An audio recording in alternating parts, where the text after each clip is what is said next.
Another video brought to you by the good people at FM Wonderkids. Today we've got the third season review of Wolverhampton Wonderkids. Now just to remind you the rules, we can only sign Wonderkids, we can only sign promising under 23 players. We have to please the board by signing Portuguese players. Now don't forget to like the video, subscribe if you are new. Why should you subscribe?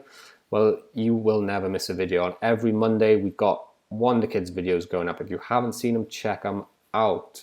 We got a career mode every Friday with Man United, and we have Wolverhampton Wonderkids at the moment going up every Wednesday at 1 o'clock for the subscribers. Head on over to Patreon if you really want to support the channel. You can download all the short lists that we use in our Wonderkid videos, and you can download the tactics that we use in our saves.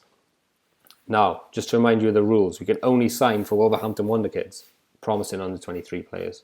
We can only sign Wonderkids, and we have to please the board by prioritising Portuguese players. Some absolutely fantastic achievements coming up today, and I can't hold it back any longer. We won the league. Look at this. Wolves 2021-2022 season review. It was a memorable season for Wolves as they tasted success in the English Premier Division and the English Community Shield. Few will have tipped Wolves to achieve more than a top half finish heading into the season, but Wolves confounded every expectation by finishing top of the pile as unlikely champions. Now, again, to give you a bit of backstory here, we started this Wolves save off when my daughter was born in November. Sat in the hospital with a laptop for a few days, and it eventually turned into Wolverhampton Wonderkids.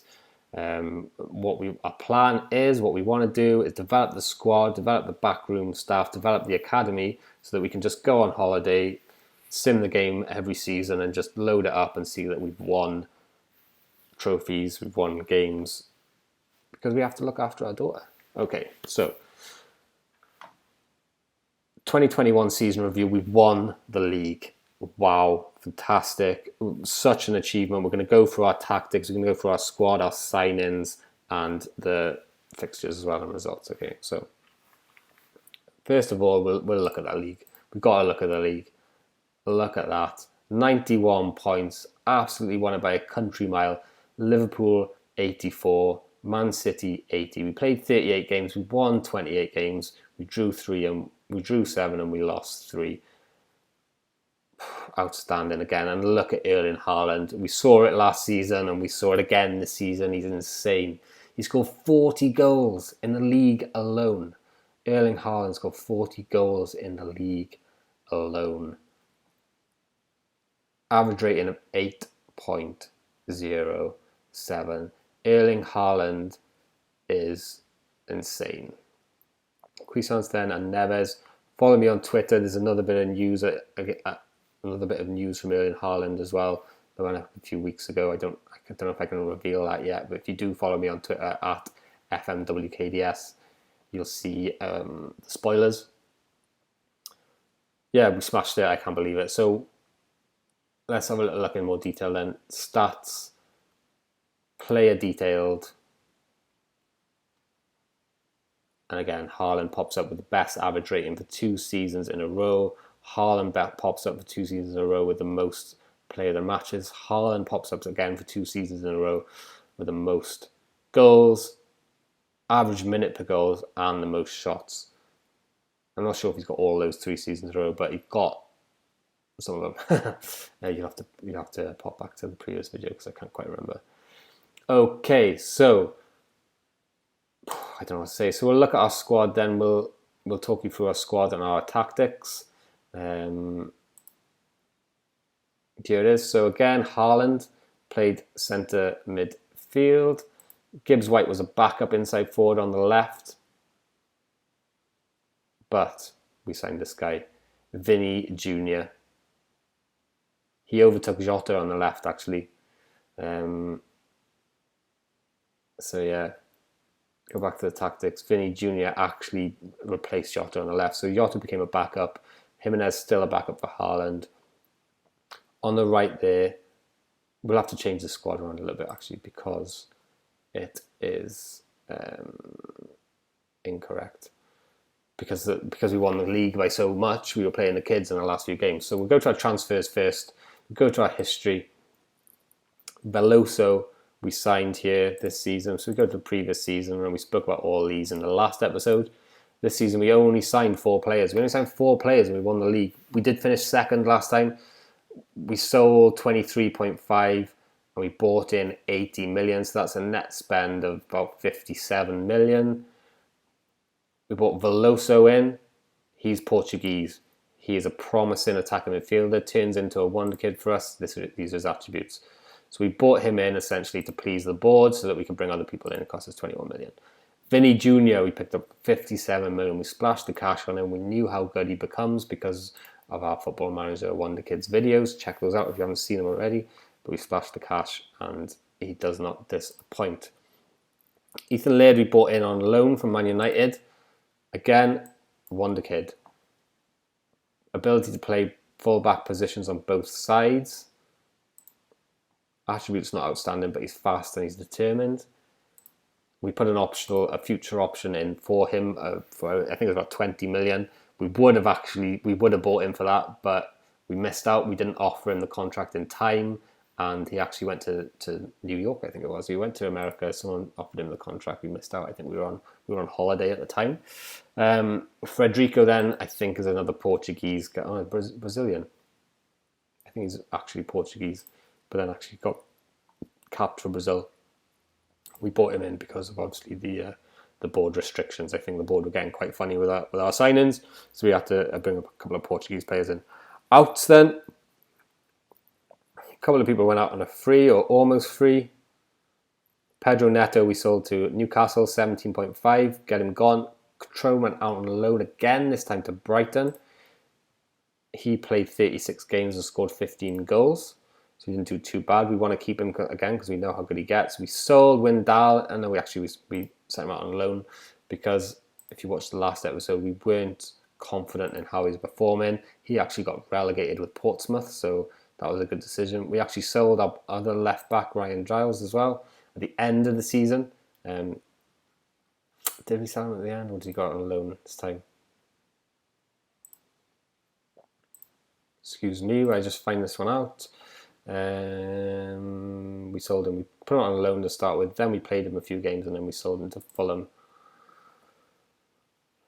Traore went on loan halfway through the season because we couldn't guarantee him games. We didn't want to sell him, so we sent him out on loan. I think in January. Yeah, you see there in January. So these are January signings. We signed Chem Campbell from Sheffield United, which I cannot remember that signing. Promising centre midfielder. Can't remember the signing, but we signed him. 4 million. It only cost. Oh no, out. Sorry, these are outs. My bad. Yeah, so we let him go. These guys went as well. So back to the squad. Patricio played in goal. Johnny was our right back. Sorry, Johnny was our left back. Doherty was still our right back. The 2 new boys were then playing in centre defence throughout the whole season. Near enough, Cody and Bolly were benched. Neves was pretty much exclusively playing in this role. It was left Tonali to play on the right.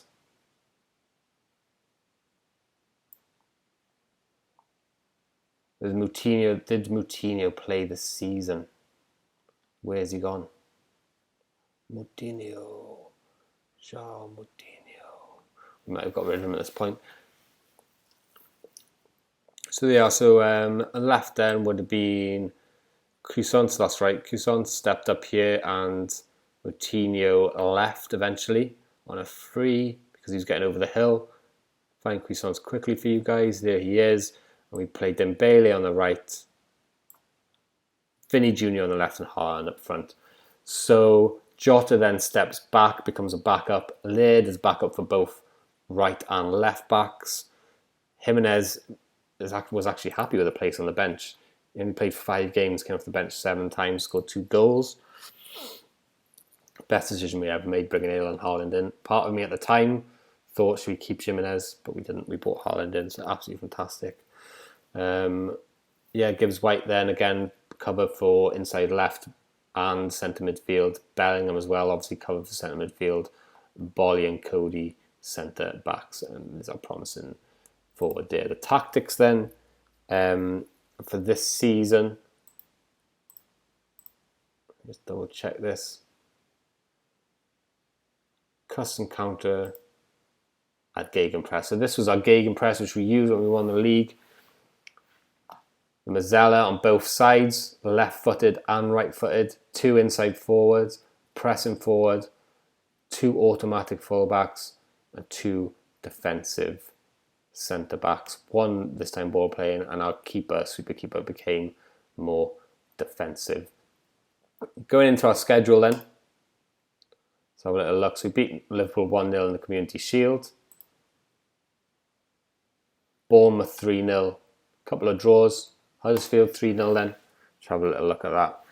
So we were playing Crescent as a Mazzella there, and Tonali as a box-to-box. Similar to last season, the only real change we were making, because of the Crescent as a left footer, we wanted him to be more attacking there on the left side. So we switched that up a couple of times. Smash United there, 3-0 away from home. Gibbs White there steps in on the left-hand side. Tonali comes back. Again, Vinny Junius and Dembele. There's the 2 centre-backs and the 2 full-backs. Haaland scores 2 against United again. Insane, that boy is. Smash Lyon 4-0. Tonali there. Comes in on the left. Kusman's on the right. Laird steps in at right back. Haaland scores again. Neves scores a pen. Win. Lots and lots of wins. 5-1 against Watford. 6-0 against Burnley at home. Again, Kusman's on the left there with his Mazzella, with his left-footed. Number 9, 9.6. Haaland with a hat-trick. Insane. Couple of draws and losses then. It's always around this time of season where we slip up a little bit. Lose to Juventus in the group stages. Lose to Liverpool in the Carabao Cup final. That was a disappointing game. Grimaldo there, we did speak about him. He does play well. Haaland, Vinny Jr., Dembele, Ethan Laird plays. Tyler stepped in as centre-back there. Some interesting games here. It's 3-0, 2-0, 2-0, so loads of clean sheets. Young Boys knockout round 2-2. Young Boys knockout round 2. I think we played the kids in this game here. Yeah, we played Veloso. Look, Jimenez came in for a game. Nicky Smith, the wonder kid, came in on the left. Jack Scott, a guy who we haven't spoke about yet. Northern Irish. He's got a bit of potential. Good for a backup right winger. He's got pace. Bellingham played in the centre of the midfield there. Last game of the season, smashed Tottenham 3-2, Huddersfield 5-2, and we beat Liverpool at Anfield here 3-2. What a game that was. Haaland scores, Gerrard scores in the last minute, Jota scores as well. 7.9, Dembele has 6.8, comes off, Gerrard scores in the last minute. Absolutely insane. Don't know what to say. It's such unbelievable. So transfers then, we've been through schedule, we've been through. Let's have a little look at the development centre. So 23s, Reina still out on loan. One kid developed a little bit more, but we still can't get that work permit. Still keeps signing contracts though. He's happy to renew his contracts. Veloso, like we said, we spoke about him. Nicky Smith then. Cutrone out on loan. Chad Banks, Youthy generated, coming through, very, very good. Wonder kid, or at least close to being a wonder kid there. Terry Taylor, the promising centre-back who stepped in for that game that we mentioned. Really good as well. Determination of 19 as well, and anticipation of 17, which is good. And he's fast as well, which is always very, very good. We won the league. What can I say? Haaland. Should we have a little look at Haaland? Go on in. We've got to look at Haaland here.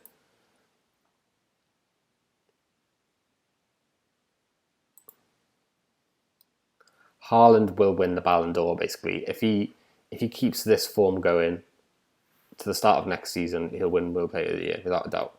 He's played 53 games and scored 50 goals in all appearances for club and country. He scored 6 pens, 5 pens off the bench. Is that what that means? 2 pens off the bench. I'm not really sure what that means, to be honest with you. 10 assists, 16 players of the matches. In the league, he had an average rating of 8.7, overall an average rating of 7.5. Absolute beast, long shots, heading, finishing. He just keeps scoring goals. Every time he just pops up.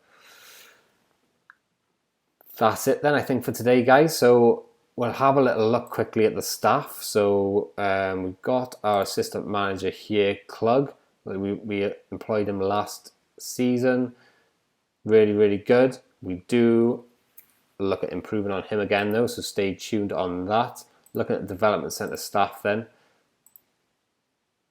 Trello got the under-23s promoted, which is good. So if we look at the 23s, excuse me, he got the 23s promoted. So if we look at the squad, schedule, matches, fixtures, under-23 Division Group 5, Premier Division 2, overview, stages. Oh, that's the playoffs and all that jazz. But I'm pretty sure he got promoted anyway. Can't find exactly how to look at that one. Back. Okay, so the under-23s are doing well. The under-18s, we look then the next couple of seasons at really a bit deeper into the staff on these side of things. So our current under-23s manager is this guy. I think we keep him. Again, I'll bring that up in the next episode. But you can see our training. We got some good coaches here. If we look at we got some 4.5 stars and everything like that. So yeah, Wolverhampton Wonderkids, we won the league, 3rd season. Okay, winner. Join us next Wednesday for Wolverhampton Wonderkids Wednesday at 1 o'clock. We'll go through the 4th season. Again, some really good signings coming up, some great stats to show you. Really excited about that one. So thank you very much for watching. Don't forget to like, subscribe if you are new. Head on over to Patreon if you really want to support the channel. Thank you very much for watching. See you next time.